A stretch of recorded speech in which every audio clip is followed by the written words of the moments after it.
Full time here at the London Stadium. West Ham have won. We've beaten Newcastle by 3-1. The first time we have won a home game since February. And what a performance it was from West Ham today. We were excellent, absolutely excellent. You know, from Bowen hammering the ball into the post, and then unfortunately Newcastle going at the other end and scoring. From that moment on, I thought we were class today.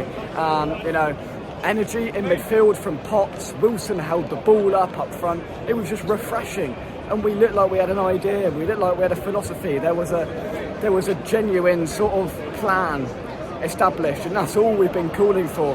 It's almost like we know what we're talking about. Start POTTS, start Wilson, put a bit of energy and, you know, impetus into the side, then we might do all right. Listen, Newcastle were very poor today. I was quite shocked at how bad they actually were.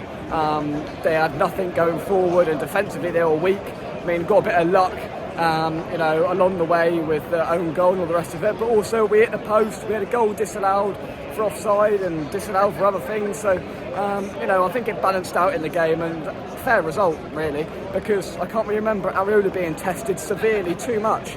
Yeah, in the second half they had a lot of the ball. I'm not disputing that, but they didn't do a hell of a lot with it. And they, yeah, when it came to the final third, when it came to that final ball or final shot, Newcastle lacked big time today. I was actually quite shocked, but we capitalised. You know, we got on top of it and we won. And the atmosphere in here today was much better than what it has been, and it mirrors the performance, doesn't it? You know, very, very good. The sit-in protest has just happened here. All the fans that stayed around making their voice heard in different pockets of the ground. It's positive to try and get the change that we want in the club, and hopefully the more they do this, the more people will turn up. People will start to, you know, gel together a bit more, because there was people over there and over that corner and in Bobby Moore lower, but if we can get a little bit more cohesion in that and make a bigger stance going forward, absolutely, with the protest before the Burnley game next week, and what is a huge 6-pointer. You know, if we go and lose to Burnley next week in an awful performance, and that cancels out any sort of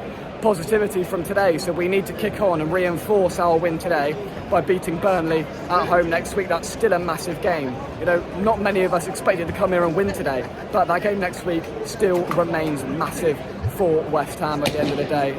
So yeah, on the pitch, couldn't fault it today really. A couple of wobbly moments, but even defensively we looked not brilliant, but a little bit more stable than we have done. So yeah, buzzing with that. Really, really content and happy with the way we performed, and hopefully if we can take that on and put in similar performances in, you know, weeks to come, then we can try and get ourselves out of this relegation dog scrap. It's by far from over, but today was a really good and positive indication that we can be better and we can get ourselves out of this, because we have yet to see that, especially at home this season. We've yet to see any fight or positivity, and it all came today. So really happy. POTTS by far the best player on that pitch for me today. I mean, the energy and the legs and the way he zipped it about quickly, that's what he brings. And you know, the youth bringing them through is positive, and POTTS proved that today, because he was excellent. Ran that midfield, and it improved Paqueta and Fernandes around him. It's no coincidence that Paqueta was a much better player today than he has been, because he had quality around him, and that's what we've got to carry on with. You know, I think POTTS got man of the match. I think he's just walked out to have a picture with the trophy, and thoroughly deserved, because he was, you know, 9 or 10 out of 10 today. So one of our own, Freddie POTTS, superb. And overall, Wilson held the ball up well. Defensively, as I said, a little bit better. Paqueta kept it simple and was effective. What's not to love? Right, let's go and beat Burnley next week now. 6 points in a week would be lovely. Thanks for watching. Put your thoughts in the comment section down below. I'm out of here. Come on, you Irons. First win here since February. And boy, it was needed. We'll see you soon. Bye-bye.